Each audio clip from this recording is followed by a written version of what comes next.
बजे के बीच में उपस्थित हूँ आप सबके सामने। पार ब्रह्म परमेश्वर, परात्पर अखिलेश्वर जो भगवान नारायण हैं, वही हमारी कुंडली में ग्रह के रूप में विद्यमान होते हैं। पर कौन से ग्रह किस भगवान के अवतार कहे जाते हैं, आज की कुंडली या आज की चर्चा उसी पे उपस्थित हूँ लेकर के। यहाँ मैंने बोर्ड पे एक श्लोक लिखा है, रामोवतारः सूर्यस्य चंद्रस्य यदुनायकः। राम का अवतार हमारी कुंडली में, जैसे जो अजन्मा ब्रह्म है, यहाँ लिखा हुआ है, मैं वही पढ़ देता हूँ। अजन्मा भगवान वासुदेव के अनेक अवतार हैं, लेकिन सभी प्राणियों को कर्म फल देने वाले ग्रह रूप अवतार मुख्य हैं। दैत्यों के बल का नाश करने के लिए और देवों के बल को बढ़ाने के लिए, धर्म संस्थापना के लिए ग्रहों से ही राम आदि मुख्य अवतार हुए हैं। भगवान नारायण ने स्वयं अपने आप को विभिन्न रूपों में अवतरित करके हमारे शरीर में और हमारी कुंडली में तत्वों के रूप में अपने आप को विराजित किया है। जैसे रामोवतारः सूर्यश्व, राम जो हमारी कुंडली में उपस्थित होते हैं, भगवान राम हमारी कुंडली के सूर्य जो होते हैं वो राम के रूप में उपस्थित होते हैं। चंद्रमा हमारी कुंडली में भगवान कृष्ण के रूप में उपस्थित होते हैं। चंद्रस्य यदुनायक, यदुवंशियों के नायक भगवान कृष्ण, वो चंद्रमा के रूप में हमारी कुंडली में उपस्थित होते हैं।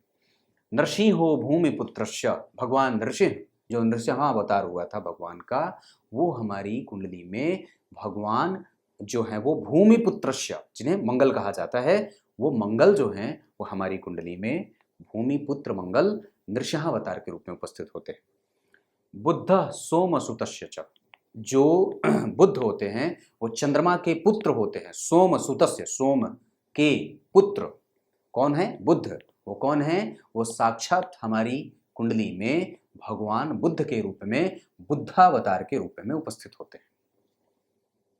वामनो विबुधेज्यस्य, जो हमारी कुंडली के देवगुरु बृहस्पति जिन्हें जीव कहा जाता है, वो हमारी कुंडली में गुरु के रूप में उपस्थित होते हैं, देवगुरु बृहस्पति के रूप में।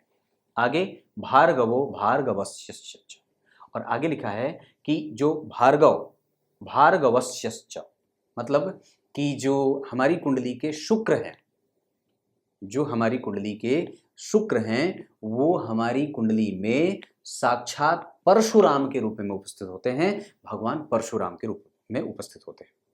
मैं थक गया हूं बोल बोल करके। अभी मैंने एस त्रिवेदी जी की कुंडली का अध्ययन किया है, रात में वाली कुंडली में 1 घंटे बोला है मैंने, तो गला जो है वो बैठ गई है, इस वजह से रुक रुक करके बोलना पड़ा, जोर लगा करके बोलना पड़ा। कुर्मो भास्कर पुत्रस्य, भास्कर पुत्र कौन है? शनिदेव, वो कुर्मावतार के रूप में उपस्थित होते हैं। संहिके यस्य शुकर, सिंहिका के पुत्र कौन है? शुक्र अवतार के रूप में हमारी कुंडली में राहु उपस्थित होते हैं। केतुर्मीनावतारश्च, मीन अवतार भगवान का केतु के रूप में उपस्थित होता है। तो ये जो है वो ग्रहों के विभिन्न रूप हैं जो हमारी कुंडली में तत्वतः हमारी कुंडली में उपस्थित होते हैं। इसका मतलब क्या होता है, अब मैं आपको जरा समझा दूं कि वस्तुतः जब हमारी कुंडली में, जब आप ये इस सवाल का उत्तर ढूंढते हैं कि क्या वास्तव में कुंडलियां होती हैं, ज्योतिष जैसा कोई विषय होता है, या ग्रह ऐसे ही, या जीवन ऐसे ही चलता है। एक हमारे दर्शक हैं, दुबई के हैं, वो रजत गुप्ता नाम है, और वो बैंक में काम करते हैं, तो वो अक्सर मुझसे जो है वो पूछते हैं ये सवाल कि क्या वस्तुतः हुआ ये सब चीज़ें होती हैं या फिर ऐसे ही चलता है। मैंने कहा नहीं, ऐसा नहीं है।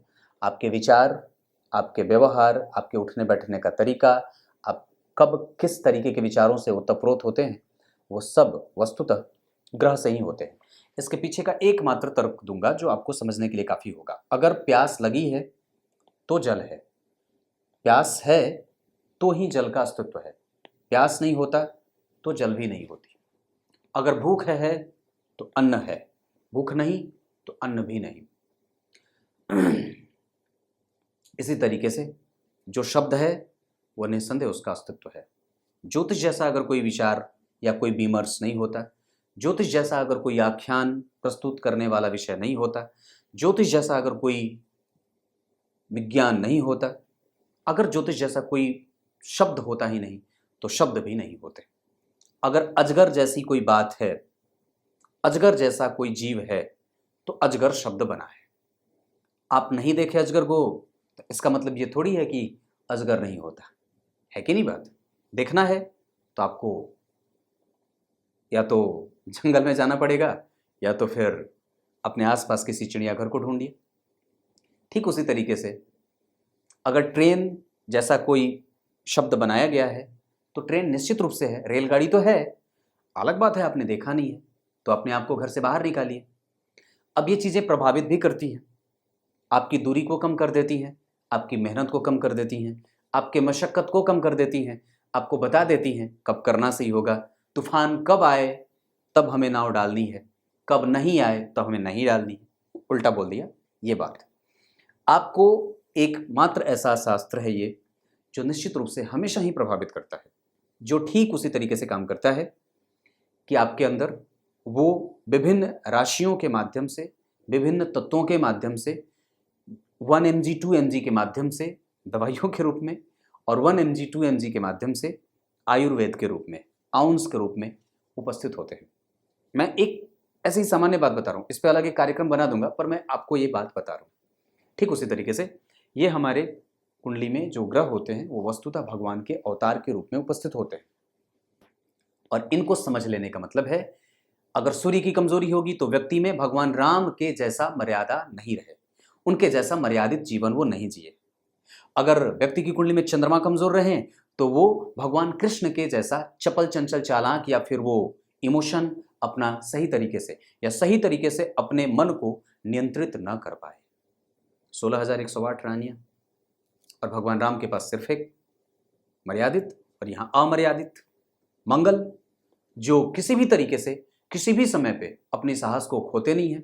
वो साक्षात नरसिंहावतार हमारी कुंडली में हमेशा कहीं से भी प्रकट हो जाता है। बुद्ध व्यक्ति को निर्वाण प्राप्त करवा देते हैं, सही और बुरी चीज़ों का ज्ञान करवा देते हैं और व्यक्ति में ज्ञान के चक्षु को खोलने का उनको ज्ञान प्राप्त हुआ था। बुद्ध किस लिए जाने जाते हैं भगवान? क्योंकि उनको ज्ञान हुआ था। और गुरु साक्षात हमारी कुंडली में वामन अवतार के रूप में उपस्थित होते हैं, जो ये बताते हैं कि अगर वामन अवतार जहाँ शरीर छोटा हो पर बुद्धि बड़ी है, मतलब उन्होंने अपने ज्ञान के बल पे राजा बलि को हरा था और हराया था और संपूर्ण ब्रह्मांड को अपने वश में कर लिया था। ठीक उसी तरीके से शुक्राचार्य, जिनके पास सत्य कहने की ताकत थी, और परशुराम अवतार, शुक्राचार्य नहीं परशुराम अवतार, भगवान परशुराम के रूप में भार्गवश्च, भार्गवश्च, भार्गव के पुत्र थे ना ऋषि। तो वो जो स्तुति बनती है वहां पे कि उनको सत्य कहने की जो है वो हमेशा ही आदत होती है। राम जी ने जब धनुष तोड़ा तो परशुराम ने आकर के विरोध करा। दुनिया में कोई और ब्रह्मांड में कोई भी नहीं था जो उनका विरोध कर सके, तो स्वयं उन्हीं के अवतार, भगवान विष्णु के ही अवतार परशुराम अवतार ने उनका स्वयं विरोध करा था और बाद में उनको पहचानने की शक्ति भी अपने अंदर पैदा करी थी। तो ये ऐसे ये ग्रह जो होते हैं वो उपस्थित होते हैं। ठीक उसी तरीके से शुक्र, तो शुक्र के बाद शनि जो होते हैं हमारी कुंडली में कौन? कुर्मो भास्कर पुत्रस्य कुर्मावतार, कछुआ, जो व्यक्ति समस्त प्रकार के दुखों का कारक होता है, जो स्वयं दुख झेलता भी है, धीरे धीरे चल करके अपने आप को मतलब संतुलित करना चाहता है और प्रत्येक गतिविधि पे आपका ध्यान आकर्षित करता है और अपना भी, ये बात है। उसके बाद राहु सिंहिका के पुत्र होते हैं, शुक्र अवतार, जो ब्रह्मांड को अपने मुख की आकृति पे स्थापित करते हैं और ब्रह्मांड को समुद्र से धरातल पे ला करके खड़ा कर देते हैं। तो ये स्थितियां बनती हैं। हमें कभी भी इन पे संदेह करने की कोई आवश्यकता नहीं है। अगर संदेह करेंगे तो निसंदेह आप ठीक उसी कबूतर के सदृश हो जाएंगे जो सामने बिल्ली को देखता है और अपनी आंखें बंद करता है, और वो मूर्ख ये सोचता है कि समस्या टल गई। समस्या ना तो टली होती है और ना तो वो खत्म होती है। वस्तुतः समस्या वहीं खड़ी है, पर क्यों कि आपने आंखें बंद करी है तो अपने आप को सोच बैठते हैं कि नहीं मैं नहीं देख रहा, मतलब समस्या मुझे नहीं देख रही है, जबकि ऐसा नहीं है। वो पलक झपकते ही आपकी गर्दन को मोड़ेगा और यूं मोड़ देगा। अगर ऐसा नहीं होता तो एक वक्त पे आपके पिता, एक वक्त पे आपके पुत्र, एक वक्त पे आपकी पत्नी, एक वक्त पे आपके जो सगे संबंधी हैं वो धीरे धीरे कर करके छूटते नहीं। ये विचारणीय है। कुछ इसी तरीके से आज के कार्यक्रम का समापन करते हैं। तब तक के लिए इजाजत दीजिए। इनको समझाना था, इस वजह से सोचा समझा दूं। तब तक के लिए बहुत बहुत नमस्कार।